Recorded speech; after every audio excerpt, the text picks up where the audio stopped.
PPT 지금 혹시 될까요?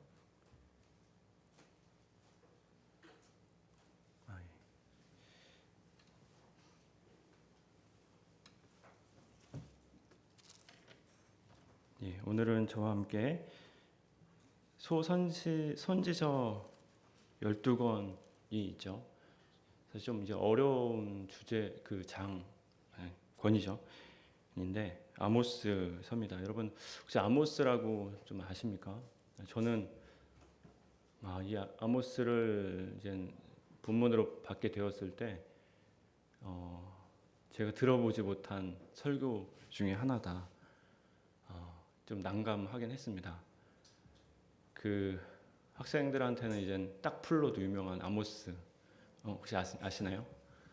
네, 그리고 자매님들은 아실지 모르겠는데 그 머리에 바르는 그 뭐 로션 같은 아모스 그런 게 있어요. 그런 거는 좀 아는데 이 선지서 아모스에 대한 부분은 저도 좀 제가 좀 몰랐던 부분이 있어서 좀 오늘은 이 개요 좀 중심으로 좀 딱딱하지만 개요 중심으로 함께 나누면 어떨까 해서 첫 시간이고 하니까 그렇게 해서 준비를 좀 해봤습니다. 네. 아모스에 대한 소개입니다. 아모스는 소선지자 12권 중에서 명확히 밝혀지지 않는 두 권 책 외에는 가장 먼저 쓰여진 선지서라고 알려져 있습니다. 위치는 아모스서의 위치는 구약 성경의 소선지서 중 하나이고 아모스 선지자의 사역과 예언을 담은 책입니다. 그리고 북이스라엘 왕국의 시대에 그 역사적인 위치를 가지고 있고요. 시대적인 배경은 북이스라엘의 번성기 때였습니다. 여로보암 2세 때 가장 거의 솔로몬 때와 유사한 버금가는 그런 번성기를 이루고 있었고 표면적으로는 경제적인 성장과 그 속에서 반면에 어떠한 심각한 사회적 도덕적인 불의들이 존재를 했어요. 그리고 그와 더불어서 이 종교적인 형식주의와 이 타락에 빠진 시대였다라고 아시면 좋을 것 같습니다. 핵심적인 메시지는 우리가 아모스의 그나마 좀 유명한 말씀이죠. 5장 24절에 오직 정의를 물같이 공의를 마르지 않는 강같이 흐르게 할지어다 라는 말씀이 그나마 좀 유명한데 이제 사회의 어떤 정의, 이 도덕률이 굉장히 떨어진 상태였고 하나님의 공의와 정의가 사라진 그때에 그 부분에 대한 부분을 이제 아모스가 언급을 하고요. 그리고 특별히 약자에 대한 사회적인 약자에 대한 부분에 대해서 거기에 대한 필요성에 대한 부분들 말을 해주고 있고 또 아까도 말씀드린 대로 형식적인 종교보다는 어떤 진정한 신앙의 어떤 실천적인 부분을 또 메시지로 전하고 있습니다. 그래서 오늘날 우리에게는 진정한 신앙은 무엇인지 그리고 그 우리 신앙과 우리가 살아가고 있는 이 사회 가운데서 우리가 실천해야 되고 우리가 그리스도인으로 어떤 모습으로 또 살아가야 될지에 대한 부분을 생각해 볼 수 있고요. 그리고 약자와 가난한 자에 대한 섬김의 중요성에 대해서 다시 한번 우리가 교훈을 생각해보고 교훈을 받을 수 있습니다.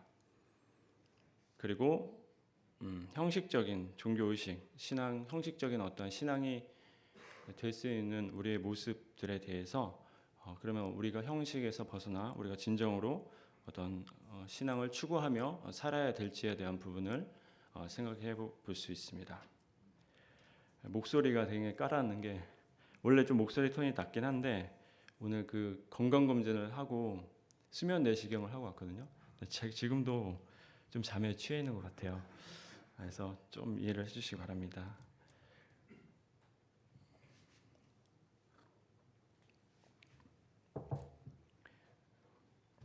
네, 시대적인 배경입니다.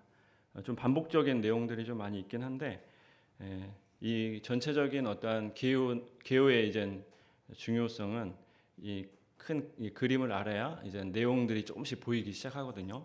그래서 조금은 지루할 수는 있지만 이 아모스 잘 알려져 있지 않기 때문에 이런 개요와 또 배경들을 잘 알고 있으면 그래도 좀 내용들이 들어올 수 있다. 그래서 시기적인 요약입니다. 기원전 8세기 중엽이라고 보시면 되고 750년, 60년 요때라고 보시면 돼요. 그래서 아모스가 이때 선지자로 활동을 했고 동일한 선상에 활동했던 선지자로는 뭐 니느웨에서 활동했던 요나 그리고 호세아 한 10년 뒤에 이제 활동했던 호세아가 바로 이 두 선지자 북이스라엘에 대해 경고한 선지자는 두 선지자 있다. 바로 아모스와 호세아 두 선지자로 보시면 되고 여로보암 2세 때 부강할 때 활동을 했었고 중복되는 내용들이기 때문에 하지 않겠습니다. 그리고 정치적인 번영이 있었다. 그래서 영토적인 확장들이 있었습니다. 열왕기하 14장에서도 나오는데 하맛 어귀에서 그리고 아라바 바다에 이르는 위아래로 확장이 됐다. 굉장히 큰 확장이 있었다. 솔로몬 때와 거의 유사하게 굉장히 그 영토적인 확장이 있었다. 상대적으로 그 위아래에 있었던 나라들은 힘이 약했다라고 보시면 됩니다. 이집트도 그렇고 위에 아수르도 그렇고 상대적으로 힘이 약한 시대에 이 이스라엘이 굉장히 강국으로 그 당시에 있었던 상황이었다라고 보시면 됩니다. 마찬가지로 당연히 경제적인 변형도 따라오게 됩니다. 전리품으로 인한 뭐 막대한 부를 축적했고 또 무역 거래를 인해서 굉장히 뭔가 돈을 많이 걷어들이는 상황이었습니다. 당연히 나라가 부강하다 보니까 옆에 있는 나라들도 이렇게 붙어서 또 무역과 그런 것들을 많이 했던 것으로 보입니다. 그리고 사회적으로는 굉장히 경제적인 변형은 했지만 마찬가지로 빈부격차가 굉장히 심했습니다. 그래서 하층민에 대한 착취가 굉장히 심했고 그 이어서 종교적인 타락들이 발생을 하게 되는 것을 보게 됩니다. 네, 도덕적인 타락 그리고 종교적인 타락. 오늘 아모스 1장에서 이제 보게 된 부분에 있어서는 그 이방 나라들이기 때문에 대부분 도덕적인 타락 위주로 이렇게 기술되어 있습니다.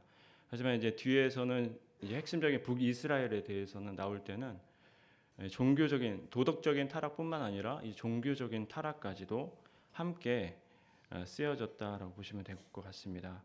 굉장히 도덕적인 타락들이 많이 있는데 대표적으로 이 부유층의 사치와 향락이 있었습니다. 겨울궁, 여름궁 뭐 이런 그런 집들을 가지고 사치를 부렸고 또 그 안에 상하로 지어진 침대나 뭐 건물들이 있었다라고 써 있습니다. 그리고 가난한 자들에 대해서 굉장히 적은 돈으로 그들을 사서 파는 형태들을 또 가지고 있었고 또 물건 거래를 이제 잘못된 물건을 사서 싸게 사고 막 비싸게 다시 팔고 막 이런 행태들 도량형을 제대로 갖지 못하고 공의롭게 상거래를 하지 않는 현상들도 좀 있었고요.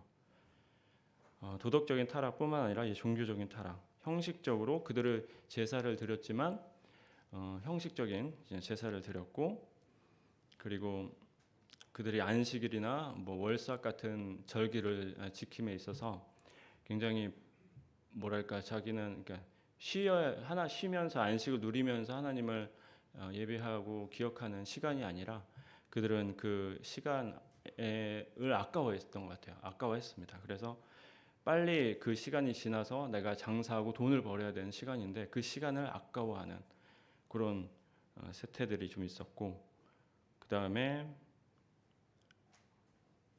뭐 가난한 자들의 옷들을 착취해서 그 옷을 원래 그 신명기인가 그 성경에서는 그 옷을 뺐더라도 다시 돌려줄 거에 대해서 성경은 말해주고 있는데 그 옷들을 거의 재산이라고 보면 되죠. 굉장히 중요한 재산인데 그 옷을 뺏어서 돌려주지도 않고 뭐 그러한 착취들이 있었습니다.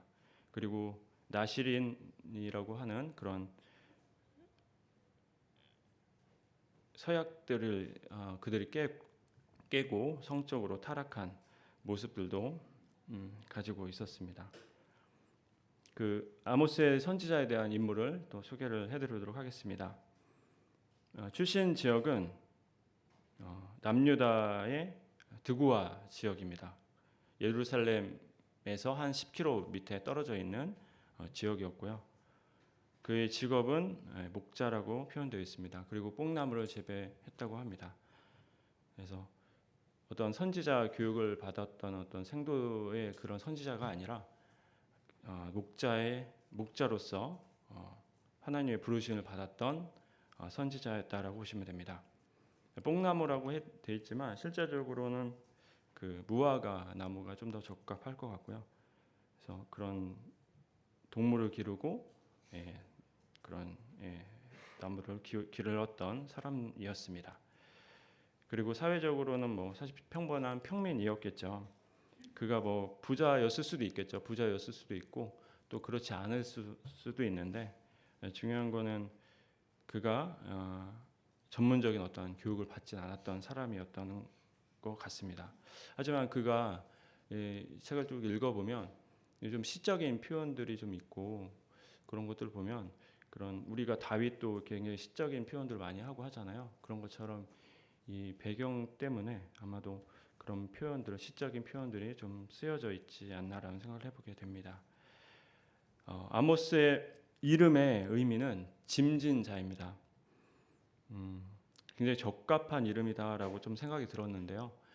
짐진자, 남유다에 살면서 북이스라엘에 가서 하나님의 그 경고, 심판의 메시지를 전하는 그런 짐을 가졌던 사람이었죠, 실제로. 그래서 이름에 적합한 삶을 살았던 사람이었습니다. 그래서 아모스에 대해서 간단하게 설명을 드렸습니다. 그래서 아모스의 소명과 사역입니다. 아모스는 말씀드린 대로 남유다 출신임에도 불구하고 북이스라엘에 가서 하나님에 대한 심판을 예언했고 또 그가 뭐 니느웨에 갔던 그 요나처럼 막 그렇게 하지 않고 그냥 받은 그대로 가서 전했습니다. 그런 내용들이 없기 때문에 그래서 굉장히 뭔가 되게 정의롭고 어떻게 보면 굉장히 하기 싫어 남의 땅에 가서 어떻게 보면 그런 하나님의 그 심판의 메시지를 전한다는 것이 보통 쉬운 일이 아니었을 텐데 굉장히 이런 것들을 잘 했던 것을 보게 됩니다. 그리고 그 이유가 하나가 그 당시에 북이스라엘 베델의 이제 제사장 야마사로부터 굉장히 이제 추방의 위협을 받고 또 다시 니네 땅으로 돌아가라는 어떠한 비난들을 받았던 그런 상황이었기 때문에 또 그 당시에 북이스라엘에는 이 선지자들이 나올 뻔하면 그 사람들을 추방하거나 막 그렇게 학대하거나 해서 선지자가 일어나지 못하도록 그랬던 상황이었기 때문에 그 상황이었다라고 보시면 좋을 것 같습니다. 그래서 아마도 하나님께서 북이스라엘의 선지자를 일으킨 것이 아니라 이 남유다의 이 아모스를 일으켜서 그쪽으로 보내신 것이 아닌가라는 생각을 해보게 됩니다. 사역 지역은 아까 말씀드린 대로 이 북이스라엘에 가서 사역을 했고요. 그 다음에 그 중심이었던 사마리아에서 활동을 하면서 하나님 말씀을 전하게 됩니다.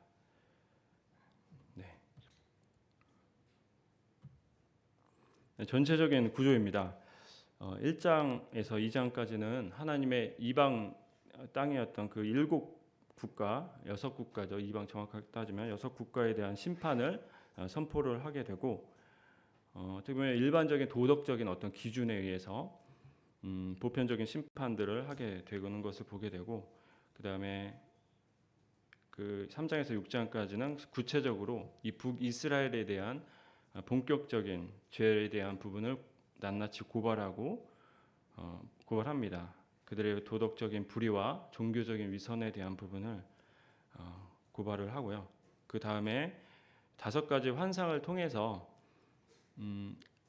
그들의 어떻게 임할 심판들에 대한 부분을 또 말씀을 하고 뒤에 마지막 뒤에는 그럼에도 불구하고 그들에게 임할 회복의 메시지를 하게 됩니다.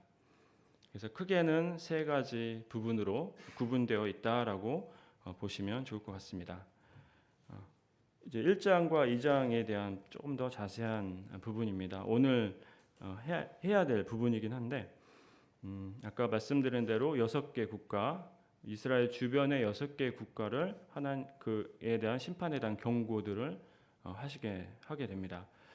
다메섹, 가사, 두로, 에돔, 암몬, 모압.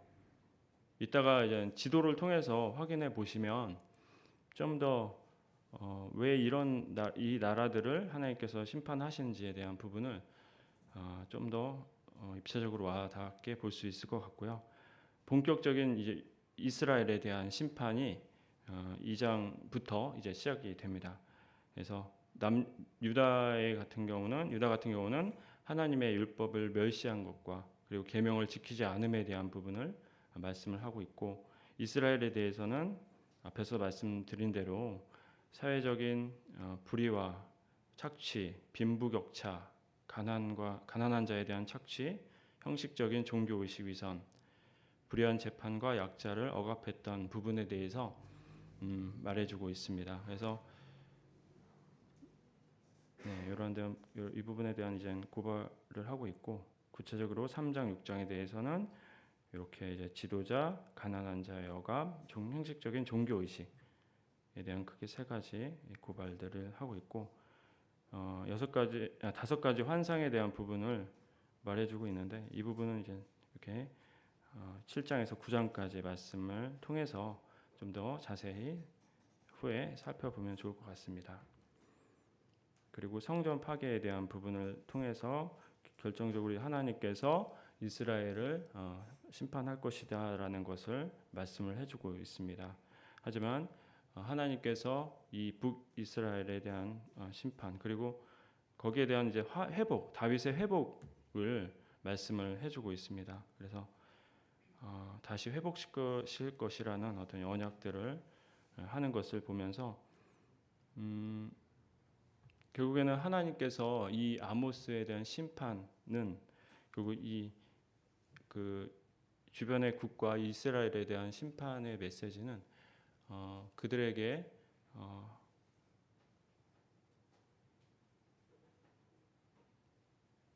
그들이 무너진 어떤 사회적인 정의에 대한 부분을 명시를 하고, 약자에 대한 섬김, 그리고 형식적으로 그들이 했던 종교적인 어떤 부분에 대한 부분을 말해주고 있다. 그래서 실제적인 우리의 삶 가운데서 어떠한 부분에 있어서 실천적인 적용을 할 것인가에 대한 부분에 대해서 여기 보여진 대로 우리가 적용해야 될 부분들이 좀 있는 것 같습니다. 그래서 우리가 그리스도인으로서 현재 우리가 살아가면서 어떠한 마음가짐으로 또 어떠한 자세로 살아가야 될지, 우리가 지켜야 될 도덕은 기준은 무엇인지에 대한 부분을 이따 다시 한번 좀 더 살펴보면 좋을 것 같습니다. 그래서 오늘은 1장에 대해서 저와 함께 보도록 하겠습니다. 1장은 다 읽었는데 이 그림으로 보면 좀 더 이제 와닿죠. 1장 보면 이스라엘 중심으로 하나님께서 이 6개의 나라에 대한 심판을 말씀을 해주고 계십니다. 다메섹 순서대로 이렇게 보면 다메섹 맨 위에 있죠. 북서쪽인데 이 다메섹을 하나님께서 말씀하시고, 그 다음에 가자 블레셋을 말씀하고 있습니다. 그 다음에 위로 올라가서 두로, 그 다음에 또 내려와서 에돔, 그 다음에 위로 올라가서 암몬, 모압, 유다, 이스라엘. 그래서 이렇게 이제 위아래로 왔다 갔다 하면서 점점점 가운데에 이제 집중하는 구조로 보시면 될 것 같습니다. 보통 같았으면 이스라엘 먼저 막 이렇게 때리고 그 주변국을 이렇게 얘기할 것 같은데 아모스서에서는 주변국에부터 이렇게 경고들을 메시지를 하고 그 다음에 핵심적인 어떻게 보면 하고자 하는 의도가 이제 중앙에 있는 거죠. 그래서 먼저 오늘은 1장을 통해서 이 주변국들에 대한 하나님의 심판에 대한 부분을 함께 살펴보면 좋을 것 같습니다. 그래서 다메섹인데요. 첫 번째는 다메섹입니다. 그래서 이걸 좀 말씀드리기 전에 그 1절에 보시면 유다 왕 우시아 시대 곧 이스라엘 왕 요아스 아들 여로보암 시대 지진 전 2년에 드고와 목자 중 아모스가 이스라엘에 대하여 이상으로 받은 말씀이라. 그래서 1장 1절에 보면 지진 있기 2년 전에라고 되어 있죠. 실제적으로 지진이 발생하고 나서 이 책이 쓰여졌고 실제로 그 지진이 얼마나 컸는지에 대한 부분을 살펴보면 이 스가랴서, 그러니까 이 예언서가 있은 뒤로 한 200년 후거든요. 그때도 하나님께서 이 스가랴를 통해서 경고를 하시는데 그 당시에 스가랴서에서 이 당시에 유다 왕 우시아 때, 지금 아모스 때를 말하고 있는 겁니다. 이때 지진을 피하여 도망하던 것 같이 하리라. 이 당시에 지진을 이젠 비유를 하면서 얼마나 그 당시에 지진이 컸으면 200년이 지난 뒤에서도 이런 말씀을 인용할까. 누구나 다 알 수 있는 그때 당시의 지진, 이 말을 하고 있죠. 그래서 스가랴서에 이런 부분이 잘 나와 있고요. 실제로 아모스서를 보게 되면 이런 말씀들이 나와요. 3장에 보면 큰 궁들이 무너지리라.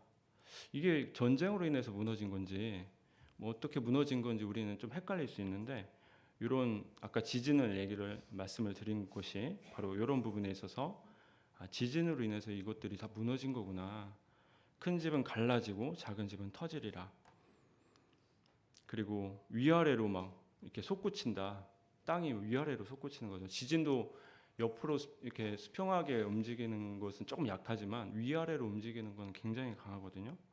그래서 위아래로 아마도 굉장히 큰 지진이 발생을 한 것 같고요. 그 다음에 여기서도 문지방이 움직이고 머리에 떨어지고, 이게 뭔가 심상치 않은 이런 것들이 바로 그 당시에 큰 지진으로 말미암아 하나님께서 이 지역을 어떻게 보면 굉장히 큰 경고들을 주신 걸로 보입니다. 실제적으로 이 역사적으로 이런 것들이 고증이 됐고, 이게 많이 오래된 영상이 오래된 영상이 아니라 많이 코로나 시절에 아마 이분들이 막 이거 찾다가 당시에 이제 지진의 흔적들을 발견한 영상들이 좀 있습니다. 그래서 유튜브 찾으면 금방 나오니까 궁금하시면 이런 부분도 참고해 주시면 실제적으로 그런 역사적으로 지진이 발생한 것도 확인해 볼 수가 있습니다. 그래서 첫 번째로는 오늘 이제 지진에 대해서 이제 말씀을 좀 드렸고, 그 다음에 2절에 보면 그가 이르되 여호와께서 시온에서부터 부르짖으며 예루살렘으로부터 소리를 내시리니 목자의 초장이 마르고 갈멜산 꼭대기가 마르리로다. 하나님께서 정말로 이제 그 경고에 대한 부분을 굉장히 강력하게 말씀을 하는 것을 보게 됩니다. 목자의 초장이 마르고, 갈멜산에는 굉장히 우거진 땅이래요. 그런데 이곳이 실제적으로 마른다는 표현은 그 굉장한 어떤 큰 메시지를 가지고 있는 것을 보게 됩니다. 그래서 아까 말씀드린 대로 이 다메섹부터 이제 들어갑니다. 이 다메섹에 대해서 이제 경고를 하고 있는데, 그들이 이제 여기 보면 3절 후반절에 보면 이는 그들이 철 타작기로 타작하듯 길르앗을 압박하였다. 당시 이제 다메섹이 부흥할 때를 얘기하는 것은 아니고 실제로 다메섹이 계속해서 이스라엘에 붙어 있기 때문에 계속해서 이 길르앗 지방들을 이렇게 공격하고 찬탈하려고 했던 그런 시도들이 있었습니다. 철 타작기라고 표현되어 있는데 굉장히 어떻게 보면 자비가 없고 굉장히 냉혹하게 그들을 합박했다는 것을 보게 됩니다. 그래서 실제적으로 내가 4절에 보니까 그들의 이제 하사엘이죠. 하사엘과 벤하닷이라고 표현되어 있는데 다메섹 이 지역의 어떤 핵심적인 도시 이름입니다. 그래서 궁궐들을 사르리라 4절에 써 있는데 이 궁궐들 이 표현이 성경 1장에 보면 굉장히 많이 나옵니다. 여기 보면 4절에도 나오고 눈으로 한번 따라와 주시면 될 것 같습니다. 7절에서 나오고 그 다음에 10절에도 나오고 12절에도 나오고 14절에도 나오고요. 그 다음에 2장에 넘어가서 모압을 얘기할 때도 궁궐을 얘기하고 있습니다. 이 궁궐은 실제적인 궁궐이겠죠. 그러니까 그 나라의 어떻게 보면 핵심적인 그 어떻게 보면 그 중요한 부분, 가장 중요한 것들을 얘기하는 것도 있을 수 있고, 그리고 대표적인 어떠한 그 궁궐에 딱 살았던 사람들이 있었겠죠. 지도자들, 그들에 대한 어떠한 심판을 의미하기도 합니다. 대부분 그런 지도자, 그런 핵심적인 것을 얘기를 하게 되는 것을 보게 됩니다. 그래서 실제적으로 그 궁궐을 사를 것을 대해서 말을 하고 있고, 또 그렇게 생각할 수 있는 게 5절에 보니까 규 잡은 자를 끊을 것이다. 이 규 잡는다는 의미가 어떤 대표 뭐 지팡이 뭐 그런 거잖아요. 그래서 그 대표자를 끊을 것이다 라는 의미를 가지고 있습니다. 그래서 그렇게 해서 이제 다메섹에 대한 부분을 말해주고 있고, 두 번째로는 이제 가사 6절 이후에는 가사에 대해서 표현을 해주고 있습니다. 가사에서는 여기 지금 쓰여 있는 부분이 있는데 740년경 아수르가 블레셋 5대 도시를 정복하고 이후 바벨론, 페르시아, 헬라에 의해서 지배당했던 곳이다. 그래서 실제적으로 이 가사에도 이제 경고를 하게 되는 것을 보게 되는데 여기 6절에 보니까 그들이 모든 사로잡은 자를 끌어 에돔에 넘겼다. 사람을 당시 블레셋도 이제 이스라엘을 굉장히 괴롭혔던 나라, 우리가 잘 알다시피 굉장히 많이 괴롭혔고, 또 이쪽에서 전쟁을 통해서 사람을 이렇게 인신매매가 아니라 포로로 잡으면 그 포로들을 뭐 돌려주거나 그런 게 아니라 다른 나라에 팔아버려요. 그래서 여기 대표적인 나라가 에돔인데 그 나라에 굉장히 그런 인신매매나 그런 어떤 포로들을 사서 중간에 또 무역을 그 사람을 판매하는 그런 일들이 잦았다고 합니다. 그래서 실제적으로 이 에돔의 그 나라의 사람을 파는 것들을 보게 되면서 이 현재 시대에도 참 비슷한, 우리가 알다시피 뉴스에도 많이 나오죠. 요즘에 뭐 캄보디아 사태나 뭐 우리나라에서도 뭐 신안 염전 막 그런 일들도 있었고, 그래서 이게 참 이 당시에도 그렇지만 현재 우리가 살아가고 있는 이때에 정말 이러한 것들이 발생을 하는 것을 보면서 하나님이 이것을 가만두지 않으시겠다라는 생각도 해보게 됩니다. 사람을 가장 기본적인 거잖아요. 여기서 보면 이방인들에 대한 것은 어떻게 보면 사람으로서 마땅히 해야 되는 어떤 기본적인 것들에 대한 부분을 아예 깡그리 무시하고 사람을 돈으로 팔고 하는 것들을 보면서 하나님이 이런 것들을 얼마나 싫어하시는지 또 생각을 해보게 됩니다. 그 다음에 세 번째, 이제 어디 갔죠? 우리가 다메섹 가고 가자 블레셋 가고 그다음 두로를 이제 가게 됩니다. 두로에서는 우리가 잘 알다시피 히람 왕이 있습니다. 그죠? 솔로몬 때 히람 왕이 그 솔로몬 왕궁을 짓기 위해서 많은 목재와 그런 것들이 필요했는데 그 당시 이제 레바논 지역이죠. 현재 레바논 지역에 그 좋은 목재들을 제공받았고 백향목과 같은 목재들을 제공받았고 또 굉장히 형제 관계로서 우호 관계였다라고 이제 보시면 됩니다. 페니키아라고 하죠. 페니키아 해안 지역에 있는 땅이었고 당시에는 이 두로가 굉장히 부흥했을 때는 해상 무역을 중심으로 굉장히 부강한 나라였습니다. 그래서 대부분 비슷한 것 같아요. 해상 무역을 끼고 부를 축적한 나라들은 대부분 타락의 길로 갑니다. 우리도 마찬가지긴 하잖아요. 우리가 돈 많고 시간 많으면 타락의 길로 가는 것처럼 똑같이 이방인들도 그런 행태들을 보입니다. 탐욕과 그리고 여기 붙었다 저기 붙었다. 이스라엘이 강할 때는 여기 이스라엘 편에 붙었다가 좀 약해지는 것 같으면 자기가 괴롭히고 이런 것들. 그래서 그 이스라엘과 했던 솔로몬 시대에 이스라엘과 했던 약조들을 그들이 파괴하는 것을 보게 됩니다. 실제로 이 나라가 망할 것에 대해서 이 에스겔서에서도 이제 잘 말씀을 해주고 있는데 에스겔서에서는 그들의 26장에서 보면 그들이 네 돌들과 제목과 네 흙을 다 물 가운데 던질 것이다. 그 당시 이제 이 페니키아 이제 두로 같은 경우는 큰 육지적인 밑에 지도에 보이시면 육지에 땅이 있었는데 실제로 섬 지역이 또 있었어요. 그래서 그들이 이제 어떻게 보면 심판을 받게 되고 굉장히 어떻게 보면 이제 무너져 가는 상황에서 그들이 이제 그들이 살았던 곳에서 벗어나서 다른 섬으로 이제 이동을 하게 됩니다. 그래서 그 옆에 섬에서 이제는 성곽을 쌓고 이제는 정말 철옹성과 같은 곳을 만들어서 거기서 이제 그들이 살게 되거든요. 그러면 어떻게 보면 이것이 완전 무너질 것이라고 하는 하나님의 심판과는 다 이루어진 것이 아니다라고 생각할 수 있지만 실제로 이제 알렉산더 대왕 아시잖아요. 일단 이 사람이 하나님을 알았던 사람, 성경을 알았던 사람은 아니었던 것 같은데 그가 실제로 이 역사적인 예언들에 대한 성취를 이루는 것을 보게 됩니다. 이 실제로 이 제목과 흙을 다 물 가운데 던질 것이라는 예언들이 있었는데 이 땅을 섬이다 보니까 알렉산더가 공격을 하기가 너무 어려운 거예요.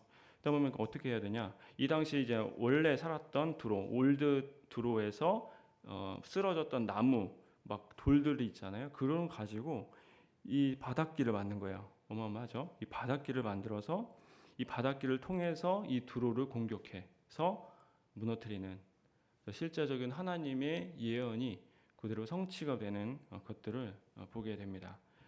그래서 이런 것들만 봐도 하나님의 그 예언의 성취를 보면서 이 하나님의 성경, 하나님의 말씀이 정말로 사실인 것을 우리는 또 확인해 볼 수가 있습니다. 네, 여기서 이제 두로에 대한 부분을 말씀을 드렸고요. 두로는 우리가 잘 아는 대로 신약 시대에서도 이 두로에 대한 부분도 언급을 해주고 있고 수로보닉의 여인이 살았던 이 두로 시돈 지역이 이 근처라고 보시면 됩니다. 그리고 이 두로는 페니키아 그리고 영어의 그 기원지라고 보시면 돼요. 영어 알파벳 영어의 기원지다라고 보시면 되는 게 그 정도로 이쪽에 상업이 발달하다 보면 그 언어가 기본적으로 발달할 수밖에 없잖아요. 돈을 주고 물건을 사고 해야 되니까. 그러니까 그런 것이 발달했기 때문에 이 영어 알파벳이 이쪽에서 시작했다라고 보시면 됩니다. 그래서 굉장히 어마어마한 사실 도시였던 것 같습니다.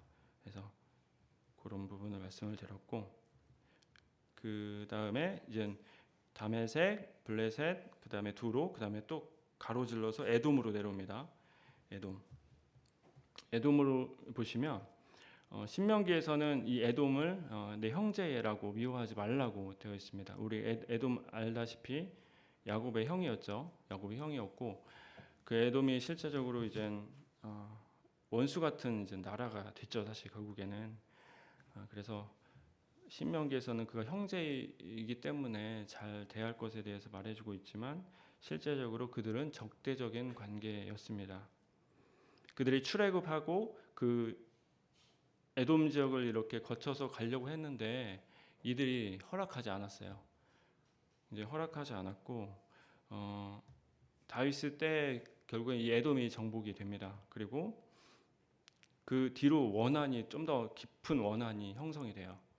그 다음에 여호람 시대 때는 이 에돔이 반역을 해서 다시 독립을 하지만 결국에는 하나님께서 심판하신 그 심판에 대한 경고의 메시지처럼 그것이 바벨론 때 이제는 멸망하게 되는 것을 보게 됩니다.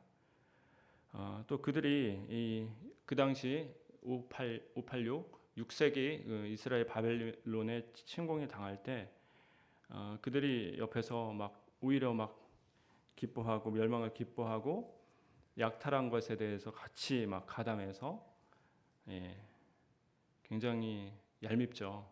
예, 형제의 관계였는데 굉장히 얄미운 어떤 그런 모습들을 보게 되는데 그 부분이 시편에서도 이렇게 써 있어요. 여호와여 예루살렘이 멸망하던 날을 기억하시고 에돔 자손을 치소서. 그들의 말이 헐어버리라 그 기초까지 헐어버리라 하였나이다. 네, 그래서 굉장히 네.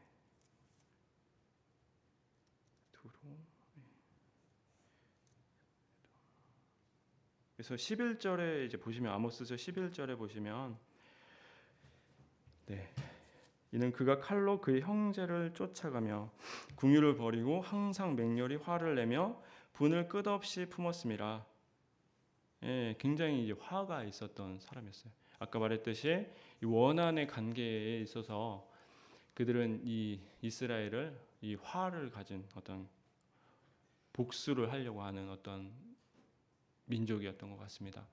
좀 우리에게도 어쩌면 이 에돔과 같은 마음들이 있지 않나라는 생각을 해보게 됩니다. 우리가 갈등이 일어나게 되고 또 그것이 원한이 되고 그것이 누군가를 보복하려 하고 복수로 한다는 것은 하나님께서 싫어하는 것이다라는 것을 우리가 에돔을 통해서도 확인해 볼 수가 있습니다.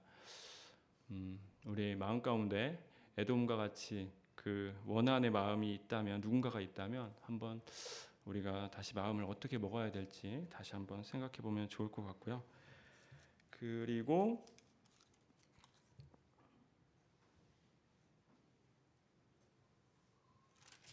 네, 오늘 1장 읽었는데 2장 3절까지 가겠습니다. 2장 3절에 보면 2장 3절에는 모압에 대한 벌을 말씀을 해주고 있습니다. 그래서 좀 모압도 굉장히 충격적인 모습들을 하고 있는데 1절에 보면 2장 1절에 보면 그가 에돔 왕의 뼈를 불살라 재를 만들었음이니라. 아까 지도에서 보셨듯이 이 모압과 그죠? 잠깐만 제가 하나 빠뜨렸나요?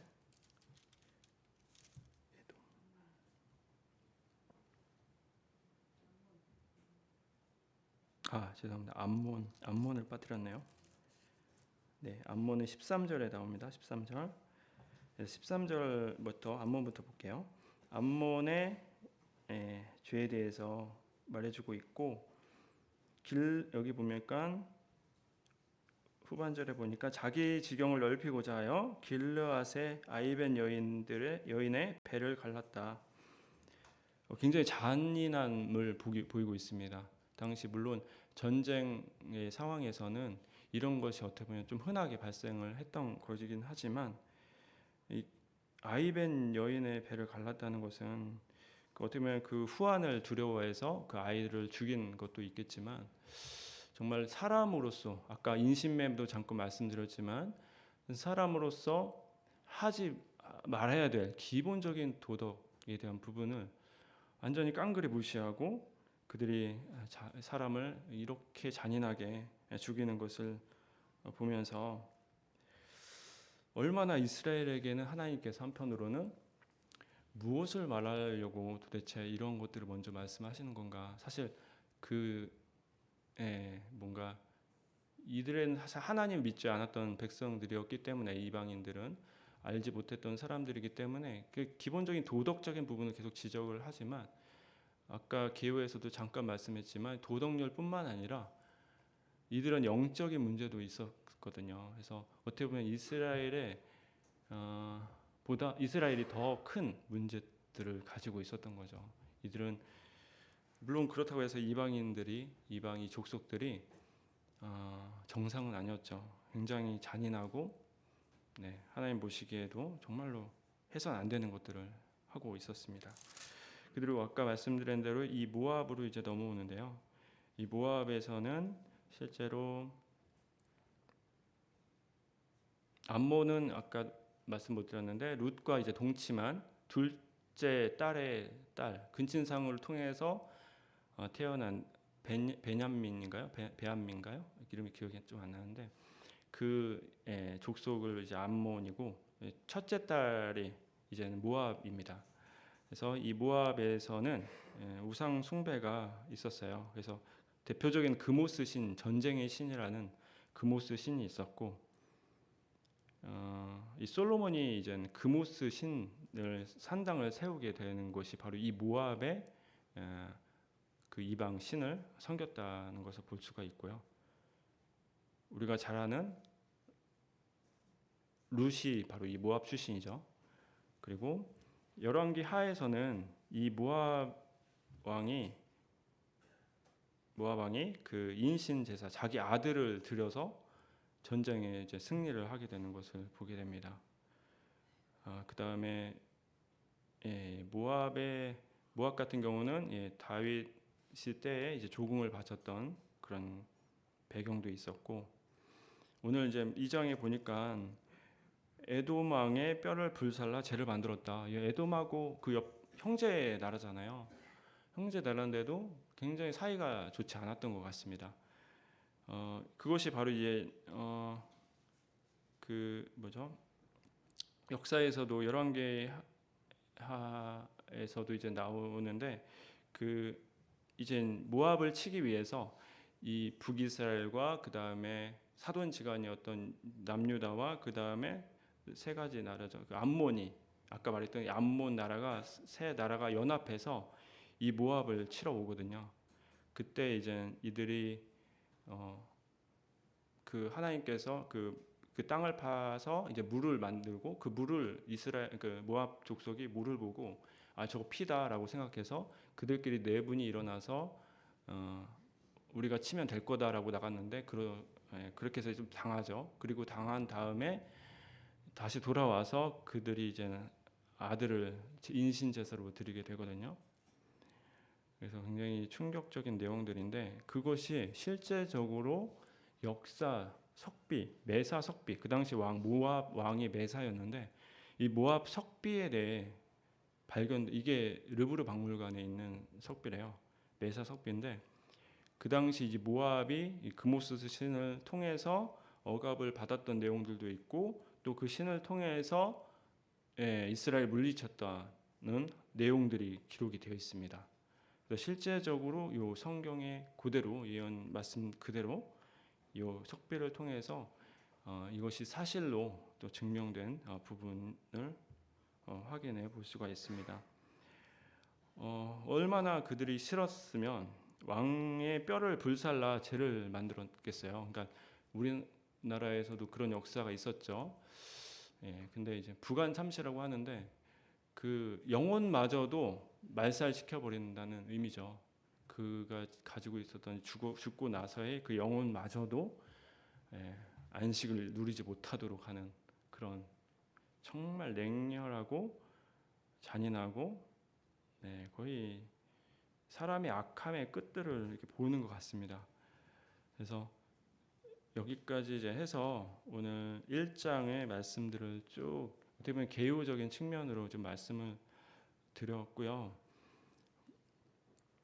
드렸습니다. 그래서 추가적으로 개인적으로 뭔가 이 부분에 있어서 우리가 추가 생각해야 될 부분들, 적용해야 될 부분들은 다음 시간으로 해서 넘기도록 하겠습니다.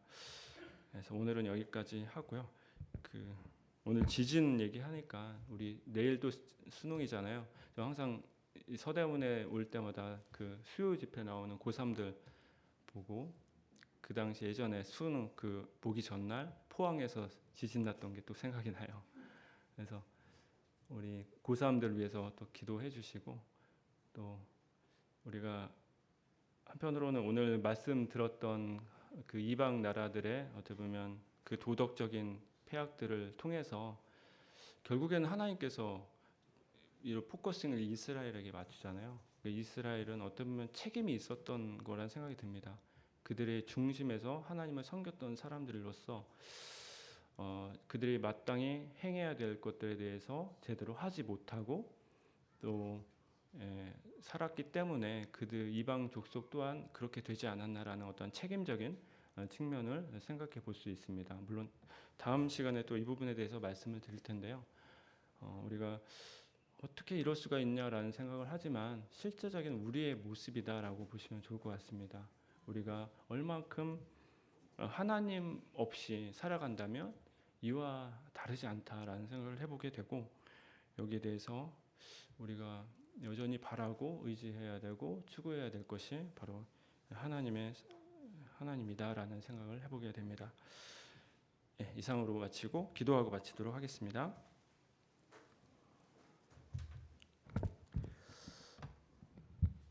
하나님 감사합니다. 아모스를 통해서 하나님이 세우신 그 선지자가 또 이스라엘에 가서 마땅히 해야 될 말들을 또 하는 것을 보게 됩니다. 저희가 이 땅에 살아갈 때 이 아모스와 같은 삶을 또 사는 것이 참 두렵고 때로는 피하게 되는 것을 보게 되는데, 하나님 이 아모스를 통해서 저희들이 이 땅을 살아갈 때 참 어떠한 자세로 어떠한 삶으로 살아가야 될지 저희 삶을 돌아보게 하시고 아주 작은 것부터 좀 큰 것까지 저희가 참 하나님 앞에 서 있는 자임을 기억하고 또 인식하며 살아가는 저희가 되게 해주세요. 모든 기도 예수님의 이름으로 기도했습니다. 아멘.